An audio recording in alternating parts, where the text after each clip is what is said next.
¿Cómo les acabo de ir? ¿Bien? ¿Bien? Se nota. Pero bueno, ahí vamos, ahí vamos. Estamos pues aquí en este 20 de julio, ¿no?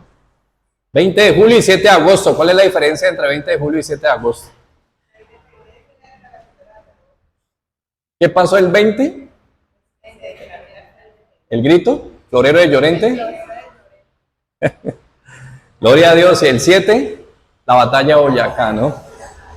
Gloria a Dios, de verdad que qué bonito pues poder recordar todas estas realidades, ¿no? Saber que, bueno, Dios ha hecho cosas grandes. Vamos entonces a mirar que ya hubo unos que hicieron una tarea por nosotros. Ahora la tarea nos corresponde a nosotros, que ya, gracias a Dios, podemos disfrutar de una república independiente, un estado independiente, porque en un momento de la historia, la insatisfacción y la valentía se unieron para traer ¿qué? A este continente salir de ese estatus de insatisfacción en el que estaba. Y gloria a Dios, pues encontramos lo que nosotros determinamos como independencia, ¿no? Autonomía. Para ese entonces, la palabra que podemos decir nosotros resumía todo ese tema de independencia y autonomía era que la libertad del continente, ¿sí? Esa era la manera de expresarse. Y lo triste es que, pues eso pone de presente que los hombres de mucho tiempo atrás han querido, de alguna manera, cooptar los derechos de otros en beneficio propio. Por eso, lamentablemente, pues se dio el colonialismo y hasta no hace mucho, en el siglo apenas inmediatamente seguido, en el siglo presente, todavía hay naciones que estaban bajo colonialismo, imagínese usted, sin contar realmente con una autonomía y una independencia real. Pero lo cierto es que, mire, pues para no ir muy lejos, recordemos la historia de Israel en Egipto. Cuando Israel entra a Egipto, él entra como ¿qué? Como un huésped. Pero cuando Israel sale de Egipto, ¿sale por qué? Porque era esclavo. Esa es la realidad de la naturaleza humana, siempre queriendo estar unos encima de otros, usufructuar de otros, beneficiarse de otros, tomar de otros. Lamentablemente, pues eso es un tema del corazón humano, un tema de la naturaleza humana. Pero lo cierto es que, bueno, gloria a Dios, finalmente mediante el poder de Dios se logró ser libres de la esclavitud. Nosotros entendemos ya, estudiando las Escrituras, que toda esta historia representa también una manifestación, digámoslo así en este término, ¿no? Un poquito técnico, escatológico. ¿Qué significa? Que hacia futuro habrían quienes iban a ser libertados y a disfrutar realmente de una verdadera libertad. Y esa es la realidad que disfrutamos hoy, quienes, de alguna manera, por la gracia de Dios, hemos conocido la verdad. Y gracias al conocimiento de la verdad y por la ayuda del Espíritu Santo, poder creer en la verdad, entonces nosotros hoy podemos disfrutar de una verdadera libertad. Porque algunas veces pensamos que ser uno autónomo, ser uno independiente es ser libre. Pero la verdad es que en el fondo mucha gente descubre que no. Porque somos muchas veces esclavos de nuestra cabeza, de nuestras emociones. Somos esclavos muchas veces de nuestros gustos, de nuestros antojos, de nuestros apetitos. De hecho, mire usted la lucha hoy en día con algunas enfermedades. Cuando usted va al médico y le dicen, ya no puede comer esto, empieza ahí el Cristo a padecer. Porque usted empieza, uy, ¿cómo así? Y entonces, claro, algunas personas, la dieta es tan rigurosa que algunos dicen, no, es que quieren que me vuelva un conejo. Otros no, es que quieren que yo sea un pajarito, que coma solo poquitico. Pero todo eso viene como consecuencia muchas veces de que aún nuestros propios antojos terminan sometiéndonos, llevándonos a ir mucho más allá. Y ahí nos damos cuenta que como seres humanos no somos tan libres a veces como nosotros creemos.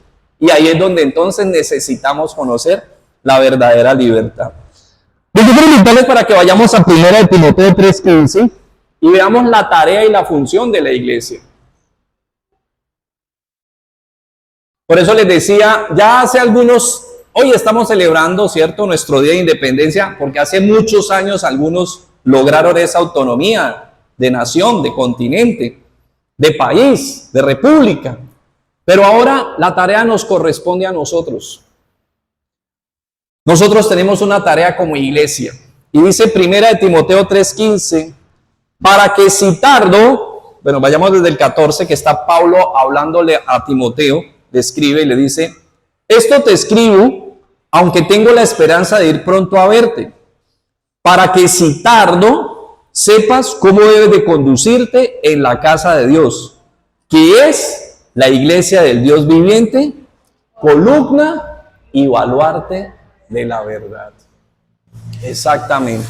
¿Por qué estamos hablando de esto? Y sobre todo, ¿por qué Pablo hace ese énfasis particular? Porque lamentablemente no solo somos esclavos de la mentira, sino que muchas veces en el fondo nos gusta que nos mientan, que nos digan mentiras.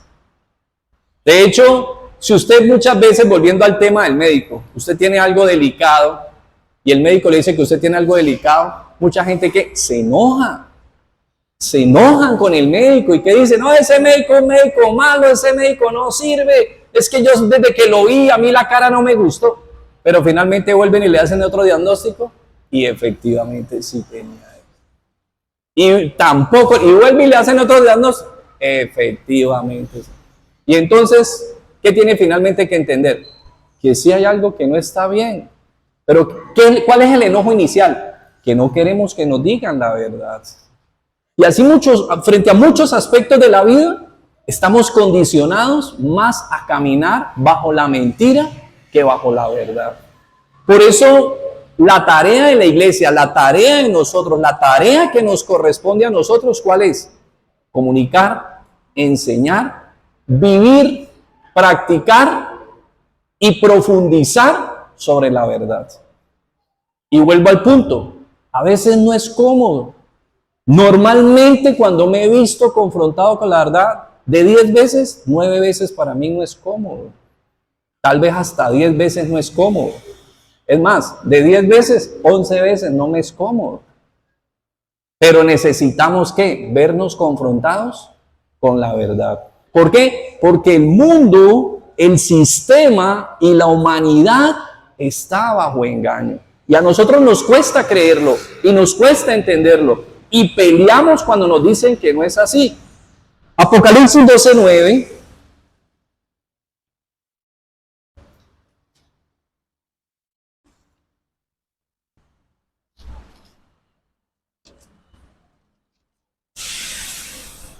Nos recuerda el apóstol Juan una verdad que es muy importante entenderla. Dice, y fue lanzado fuera el gran dragón, la serpiente antigua, que se llama Diablo y Satanás, ¿el cual? ¿El mundo qué? Entero. Entonces, no presuma usted que usted es la excepción, porque esa ingenuidad le puede llevar a estar más engañado que los demás.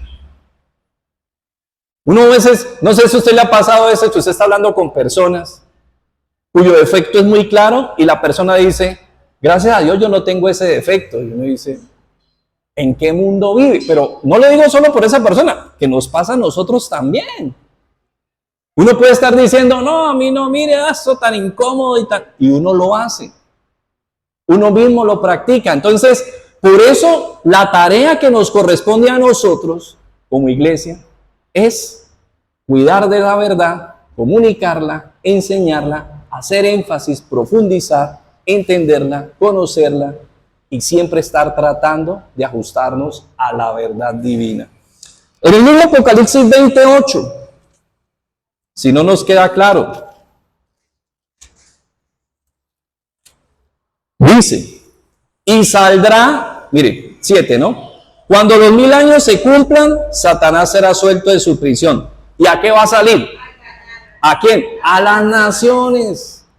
Porque él, mire, yo no sé si ustedes, de pronto, no sé si les tocó, Yo accidentalmente pues lo vi, ya no era mi edad para ver cartoon, aunque uno cartoon sigue viendo toda la vida.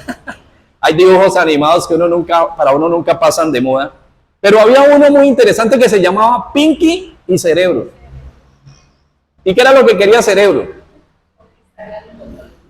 Y todos los días Pinky le preguntaba, Cerebro, ¿y qué vamos a hacer mañana? Vamos a conquistar el mundo. Y volvía en la otra serie. Pinky le preguntaba, Cerebro, ¿y qué vamos a hacer mañana? Vamos a...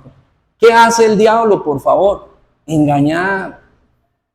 ¿A qué está dedicado? A engañar.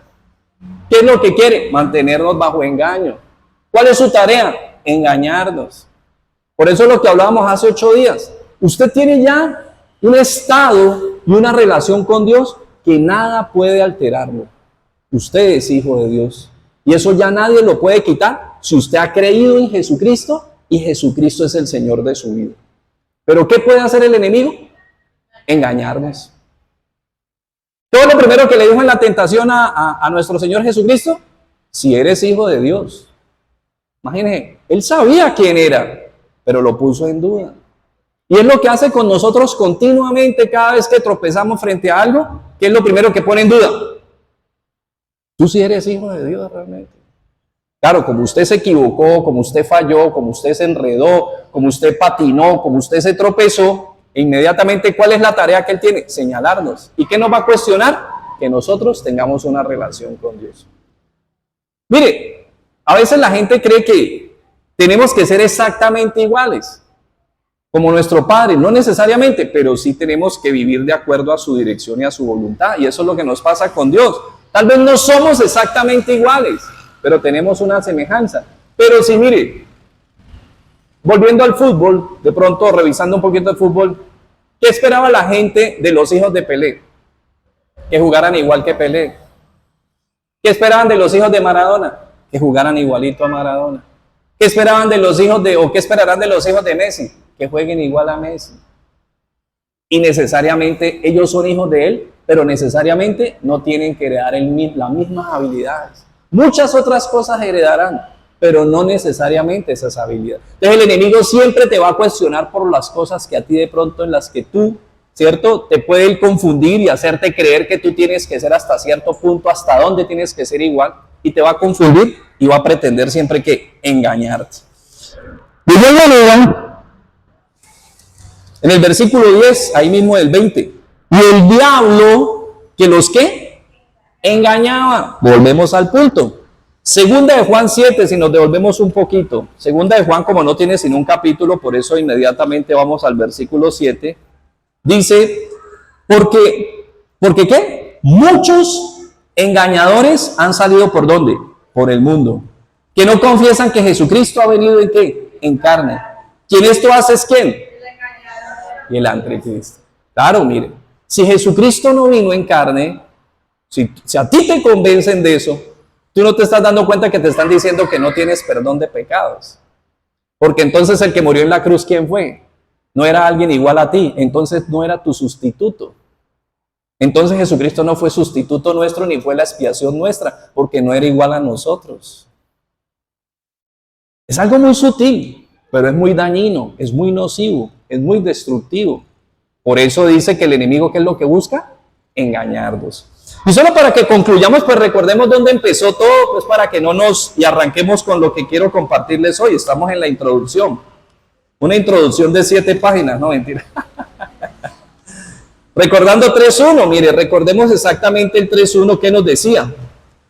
Pero la serpiente era astuta, más que todos los animales del campo que Jehová Dios había hecho, la cual dijo a la mujer, ¿qué le dijo?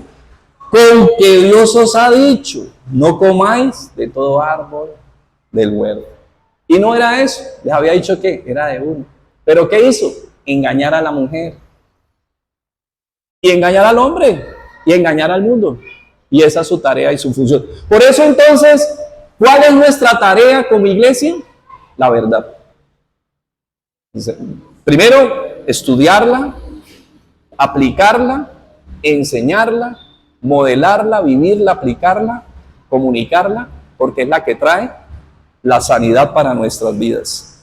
Vamos entonces a San Juan capítulo 8, recordando una escena, a ver 3 punticos. Recordando una escena muy particular del Señor Jesús, quien los fariseos habían venido a confrontarlo. Juan 8. Vamos a arrancar del 32 hasta el 47, pero vamos a ver 3 puntos específicos. Juan 8, del 32 al 47. Muy bien. Resulta que los fariseos habían venido, ¿cierto?, controvirtiendo, él había venido explicándoles, había venido compartiendo, había venido predicando. Y dice que, concluyendo el 30, dice, hablando de estas cosas, ¿qué pasó? Muchos creyeron.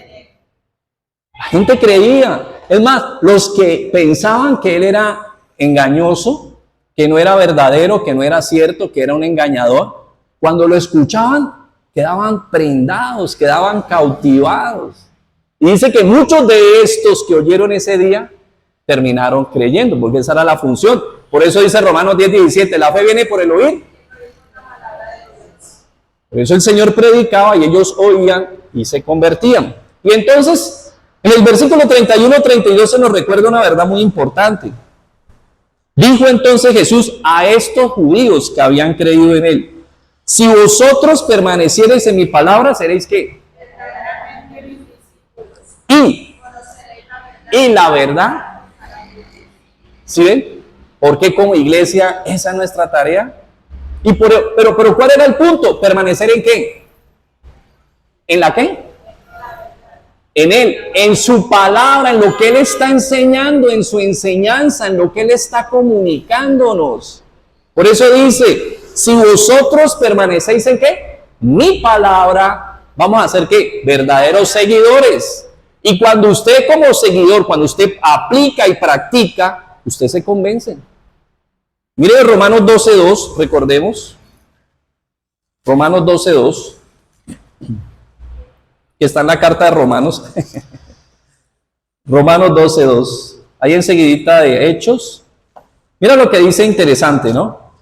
No os conforméis, sino que por medio de vuestro entendimiento. ¿Para qué? Mire el tema. O sea, si nosotros permanecemos en su verdad, seremos verdaderamente sus discípulos. ¿Por qué? ¿Por qué? Porque dice que podremos comprobar que su voluntad es ¿qué? Buena, agradable. Exactamente. Cuando yo practico lo que él me está enseñando, yo empiezo a ver que ¿qué? Que es verdad. Es verdad. Y por eso, cuando yo he practicado, cuando yo he aplicado y yo comunico, pues comunico con ¿qué? Con sensatez, con sencillez, con profundidad, con pasión y con poder. Y con convicción. ¿Por qué? Porque me consta. Me consta.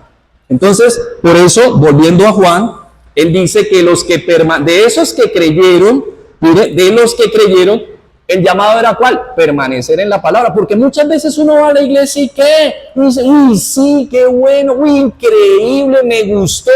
¿Pero qué? Pero no permanecemos. Por eso sale la famosa parábola del sembrador que dice que algunos oyeron,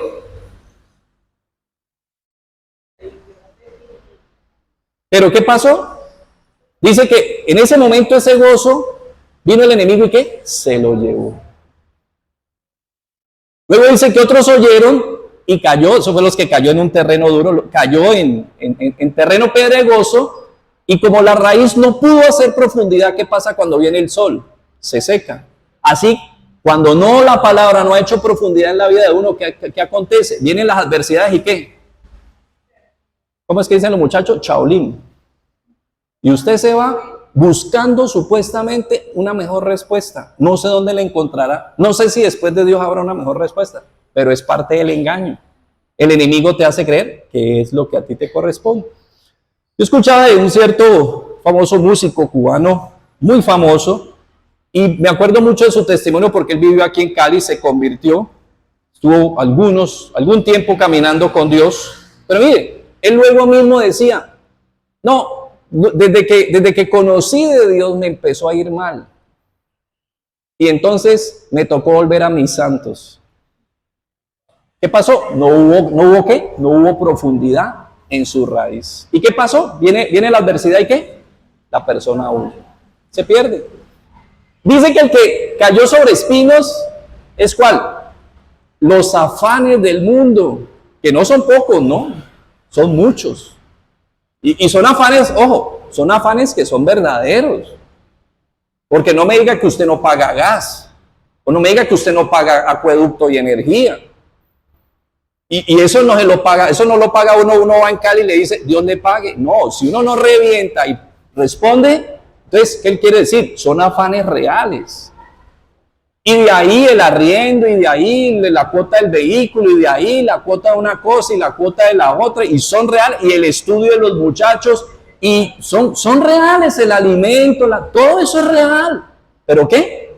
¿Pero qué nos dice Mateo 6:33? Más buscad primeramente, y Dios trae respuesta. Entonces, ¿qué pasa a los que caen sobre espinos? Pues los afanes, la emoción, tal vez, muchas veces que, como dice mucha gente que entiende, ¿no? A veces es más tentador salir, prosperar, que cuando usted está pasando aflicciones. Y entonces mucha gente ve que le empezó a ir mejor y a usted le está yendo bien y usted no dice, pero el sábado tengo la reunión. No dice, no, quedémonos para que nos vaya mejor. Y usted empieza ¿qué? A desestimar su búsqueda de Dios. No solo por los sábados. Ya no, entonces no tiene el mismo compromiso, ya entonces no es el mismo tiempo de oración, ya no es el mismo tiempo de la palabra y poco a poco usted va a desestimar. Entonces por eso Jesús dice que el que cree tiene que permanecer en esa palabra, si no olvídese, no piense usted que eso va a ser por ósmosis, ni solamente escuchando la cápsulita del día, porque algunos dicen, no, es que yo estoy escuchando la cápsula del día. Dios le bendiga, gracias por esa cápsula, qué bueno. Pero eso no va a responder a tu vida, porque tú tienes que permanecer en la palabra, tú tienes que ir a ella, tú tienes que profundizar y tienes que crecer en ella. La capsulita, bienvenida. Pero eso no es la respuesta para que tú verdaderamente crezcas. Por eso dice que a los que oyeron y creyeron, ¿qué les dijo él? Si ustedes permanecen, van a ser mis discípulos. Y en la medida en que usted va caminando, en la medida en que usted va marchando, va siendo imitador de Jesús, ¿usted qué va experimentando? ¿Usted qué va experimentando? Y la verdad, ¿qué va generando? Libertad. Usted mismo empieza, miren, no hace mucho, alguien hablando con alguien que tenía eso, pues esos temas sociales, ¿no? Cigarrillo, licor. Y entonces, ahora que ha conocido de Dios, ¿qué dice? Ya eso no me llena. Ya no busco eso. Eso ya no es mi afán. ¿Por qué? Porque en la medida en que va conociendo la verdad, ¿qué pasa? Esas ataduras se van yendo, se van disipando, se van deshaciendo, van dejando de ser. Muy bien, entonces por eso el primer punto, si vosotros permanecéis en mi palabra, seréis verdaderamente mis discípulos y conoceremos la verdad y la verdad. Por eso la iglesia es columna y baluarte. ¿A qué venimos aquí? A conocer de la verdad. A conocer, a entender, a profundizar y a tratar de vivenciarla. Con la ayuda del Espíritu Santo. Versículo 36 al 38, Juan. Volvamos a Juan. Así que si el Hijo os libertare, seréis verdaderamente libres. Sé que sois descendientes de Abraham, pero procuráis matarme. ¿Por qué? Mi palabra no haya cabida en vosotros. Y miren lo que dice el Señor. Yo hablo lo que he visto del Padre, y vosotros hacéis lo que habéis oído de qué. Y entonces ya Él empieza a mostrar por qué muchas veces nosotros somos tan resistentes a la palabra de Dios. Es porque tal vez estamos escuchando la voz del Padre incorrecto. Porque una cosa era cuando yo era del mundo, yo no era hijo de Dios. Pero si ahora yo soy de Dios, si yo he creído en Jesucristo y he recibido a Jesús como mi Señor y mi Salvador, y le estoy obedeciendo como mi Señor y Salvador, Él es Dios, es mi Padre. Antes mi Padre era otro. Exactamente, así lo dice muy fuerte, pero lo dice claramente. ¿Por qué? Porque o usted es o no es. Y no se equivoque pensando que hay puntos medios. Puntos medios no hay. O usted es hijo de Dios o no lo es. O usted vive para Dios o no vive para Dios.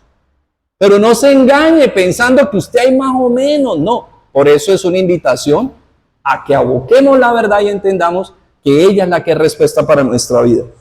Dios le dice, mire, no es esa libertad donde, cierto, volvemos al punto, usted cree que usted va, usted se manda, usted ya esto, usted es autónomo, usted produce, usted es el que tiene la plata, es más, usted tiene trabajadores, es más, usted ya tiene otras empresas, y usted es el que decide, usted al que quiere le dice que sí, al que quiere le dice que no, y usted piensa que eso es libertad.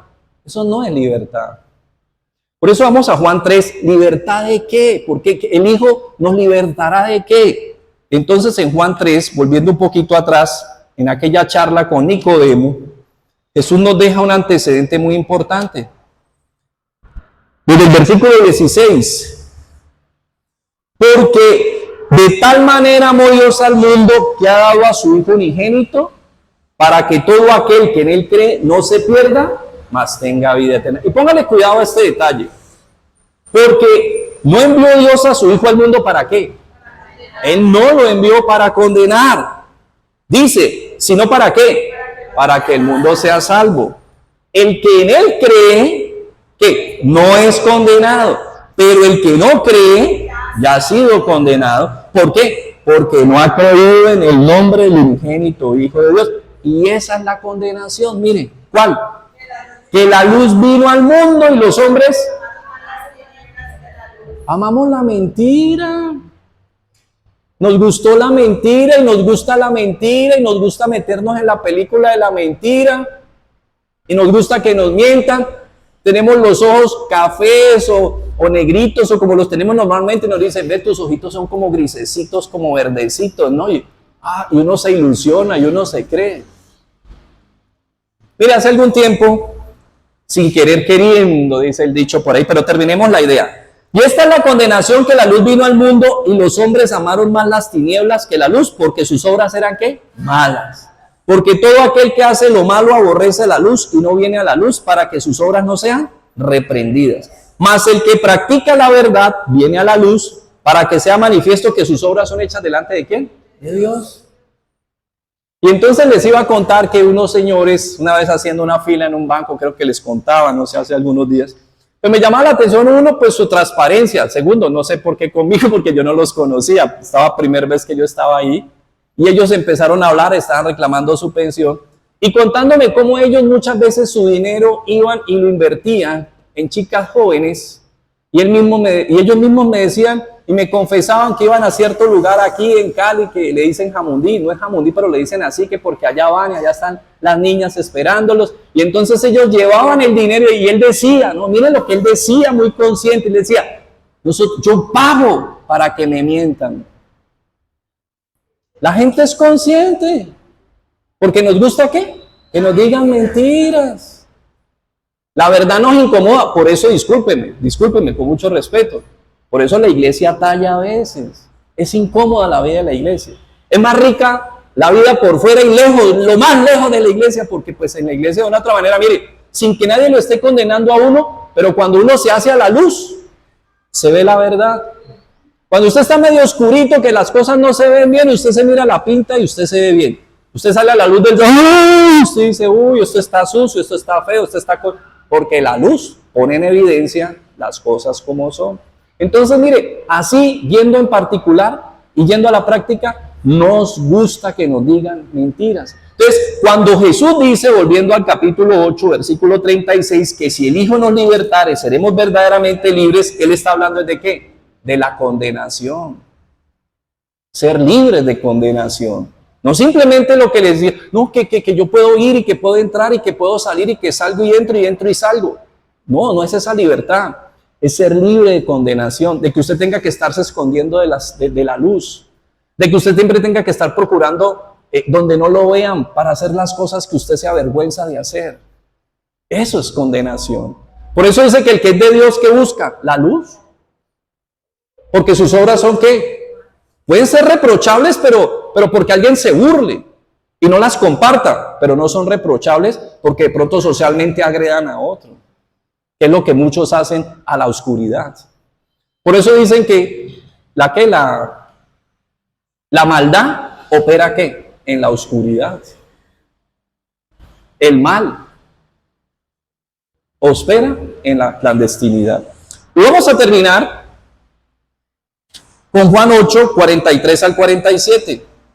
Entonces, veíamos entonces anteriormente como claramente Jesús dice en el 37 también que mi palabra no haya cabida ¿en dónde? En donde el corazón no se ha vuelto a Dios. No haya cabida. Al contrario, ¿qué? La repele. No haya entrada. No tiene comunidad, no tiene afinidad. La palabra del Señor. ¿Por qué? Porque resiste a Dios. Por eso en el 43 al 40, Juan 8, 43 al 47, mira lo que dice. Dice, ¿por qué no entienden mi lenguaje? ¿Por qué? No la pueden escuchar. Le están hablando, usted le están diciendo, mire, eso es blanco, eso es blanco, eso es blanco. ¿Y usted qué está entendiendo? Ah, eso es negro, eso es negro, eso es negro, eso es negro. No puede, no percibe la palabra, no percibe el mensaje.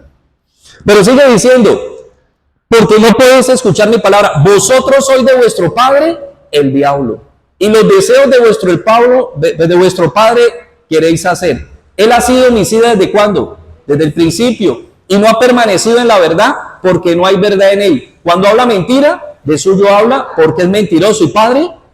Y a mí, porque digo la verdad, ¿qué? No me creéis. ¿Quién de vosotros me redarguye de pecado? Pregunta Jesús. Pues si digo la verdad, la pregunta es, ¿por qué no me creen?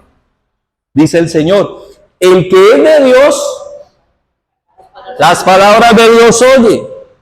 ¿Y qué le dice a los fariseos? ¿Por qué? Perfecto. Por eso, muy importante entonces, lo primero, si vamos a hablar de la verdad, es, ¿has nacido de nuevo? Ese es nuestro trabajo. Ya nuestros ascendientes compatriotas y patriotas hicieron su tarea para entregarnos, ¿cierto?, una nación. Ahora nosotros, por lo menos nosotros como iglesia, tenemos una tarea. Y es comunicar la verdad. Y empieza ¿por dónde la verdad? Por la importancia de escuchar el Evangelio. ¿Y qué te dice el Evangelio? Que si crees en el Señor Jesucristo, serás salvo. Entonces hay que empezar por el principio. Hay que empezar por donde se empiezan las cosas realmente. Y por eso Jesús, ¿qué le decía a Nicodemo? ¿Os es necesario nacer de nuevo? Y esa es la invitación en esta noche. La invitación en esta noche especial de Día de Independencia es que entendamos una cosa, que nosotros como iglesia aún seguimos con la tarea que nos encomendó Jesús. ¿Cuál?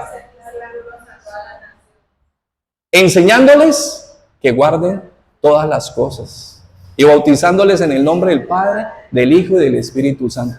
Pero importante, como decía 1 Timoteo 3:15, entendiendo que la iglesia es columna y baluarte de la verdad.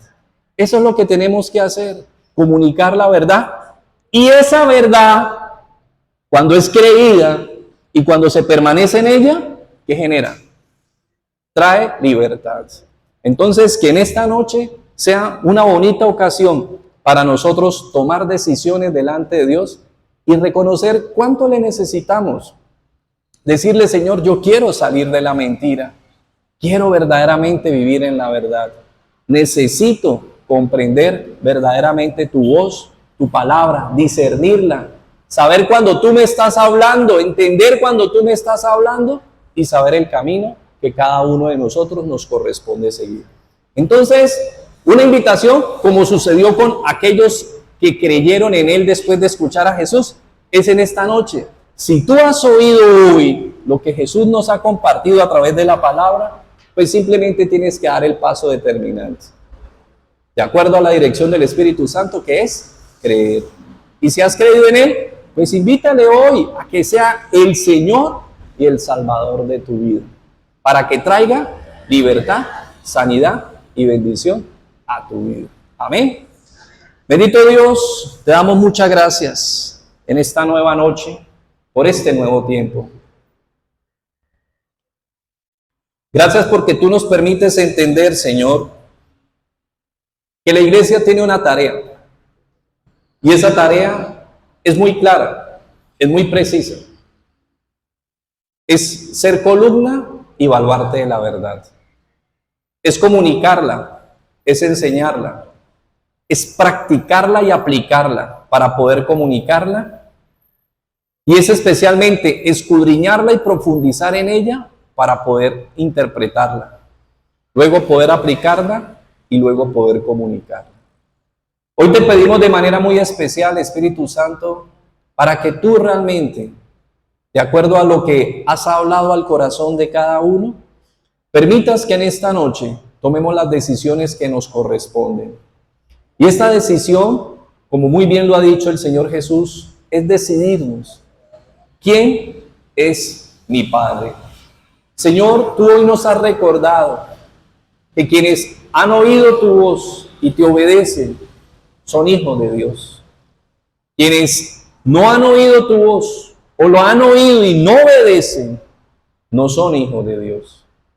Por eso permite que en esta noche, Señor, podamos decirte desde lo profundo de nuestro corazón: oh Señor Jesús, yo quiero que tú verdaderamente, en tu nombre y en tu suficiencia, seas mi Dios y mi Salvador. Que verdaderamente en mi vida tú tengas el señorío y que verdaderamente en mi vida te obedezca y siga tu dirección. Entiendo en esta noche que no solamente es haberte oído, es aprender a permanecer en ti para poder ser constituido tu discípulo y entonces empezar a experimentar la verdadera libertad. Tú has venido a librarnos de la condenación, Señor.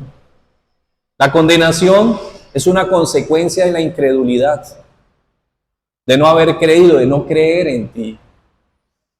Y la consecuencia y la experiencia de la condenación es marginarnos a vivir en las tinieblas, a vivir a escondidas, a vivir furtivos, clandestinos, o muchas veces, tal vez finalmente, exponiéndonos, pero sabiendo que acarreamos reproche, vergüenza, necedad, Señor, porque nuestros actos tal vez nos satisfacen personalmente, pero tal vez agreden, lastiman, dañan, entorpecen, destruyen, derriban, no edifican, sino que lamentablemente solamente acarrean destrucción.